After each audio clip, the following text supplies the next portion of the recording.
Alright guys, here we go. We're still in 4.4. We are now subtracting rational expressions that do not have what they call common denominators. So before I see what each one of them needs in order to have a common denominator, the first thing we need to do, like we did in the previous example, is to factor everything we can on the bottom. Now notice that both of these are trinomials and they both start with x squared, meaning that more than likely we're going to use what we call the AM method. Alright, and here's what that is about in case you guys forgot how to use that. Let's keep the top the same for now. The AM method means we're going to factor into two parentheses, and we need to figure out what two numbers multiply to negative 16, and those same two numbers also need to add up to a negative 6. In this case, I believe a negative 8 and a positive 2 will work, but let's go ahead and try it out. You have negative 8 times 2, which is negative 16. When you owe $8 and you pay back $2, you do indeed owe 6, so these two numbers work. And of course, x times x will give you your x squared term back. Now let's do the same thing with the second one. So you've got minus x plus 1. And let's think of two numbers that multiply to 8 in this case and also add up to 6. I believe in this case 4 and 2 will work just fine. 4 times 2 rather gives you 8, and 4 plus 2 gives you 6. Now that I've factored everything on the bottom, now we can clearly see what they do and what they don't have in common. So you can see that they both have an x plus 2 in common, but the other two things, the x plus 4 and x minus 8, is what's different, right? So basically how you get a common denominator is you give each thing on the bottom what it does not have. So let's start with this first denominator, set of denominators are on the bottom. What does this one not have that the second one does have? Well, notice that even though they've got the x plus 2, the first one doesn't have an x plus 4, does it? So I'm going to go ahead and give this guy an x plus 4. Let's squeeze him in over here on the bottom.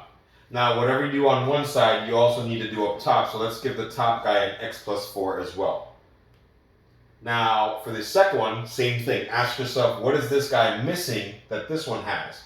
Well, it's got the x plus 2 and the x plus 4 right here. What it's missing is the x minus 8. So I'm going to go ahead and give this guy the x minus 8, top and bottom.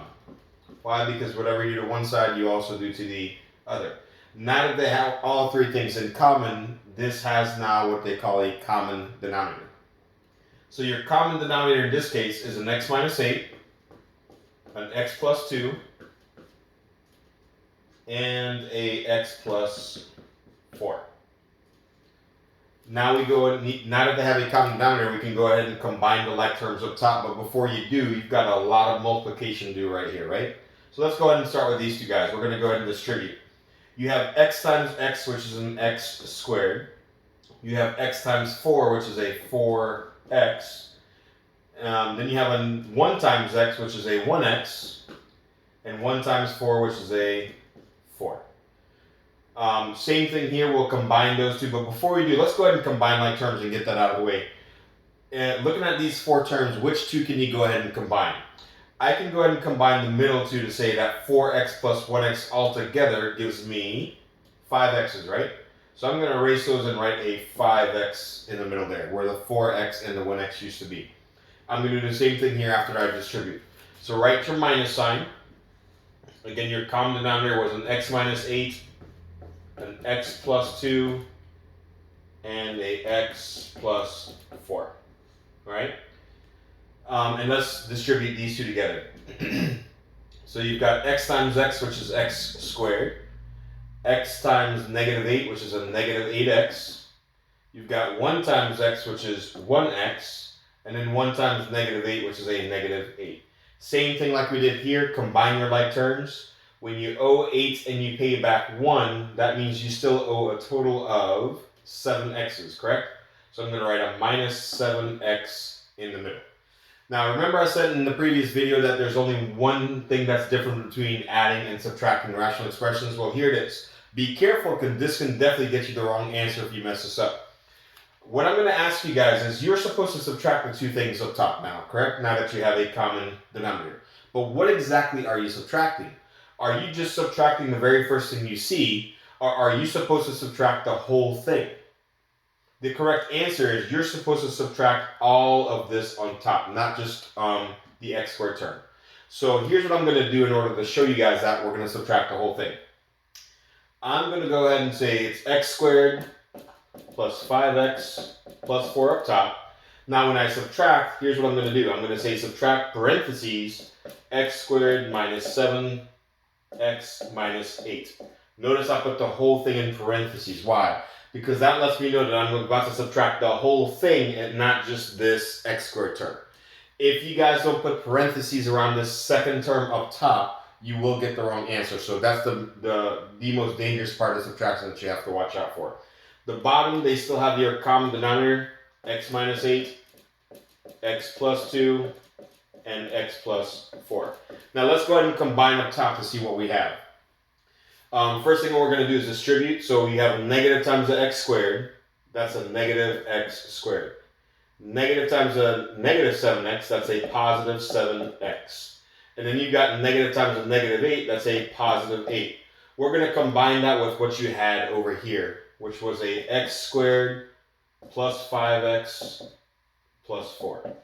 Now combine like terms. Well, x squared minus x squared, that cancels out, right? They're gone, they're opposites.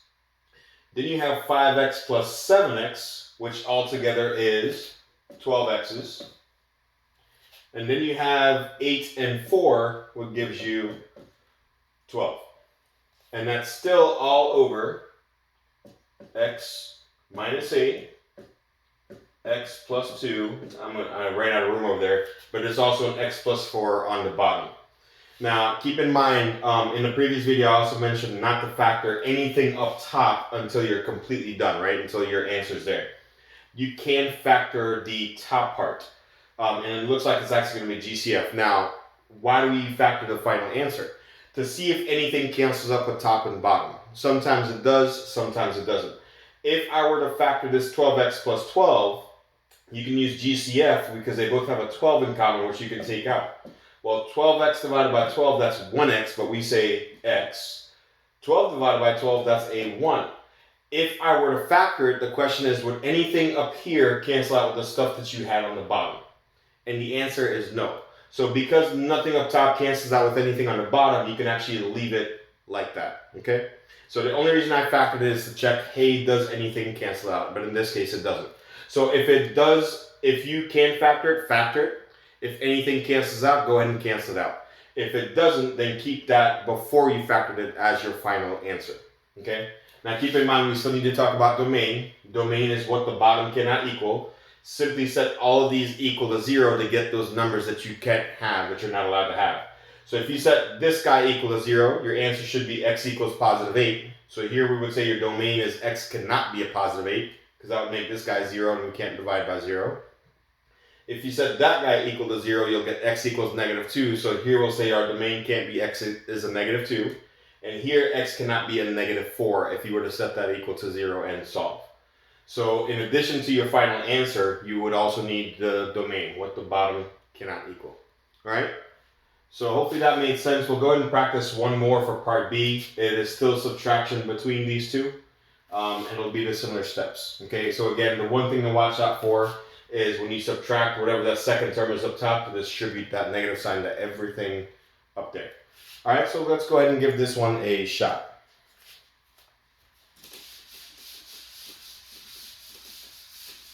Make some room.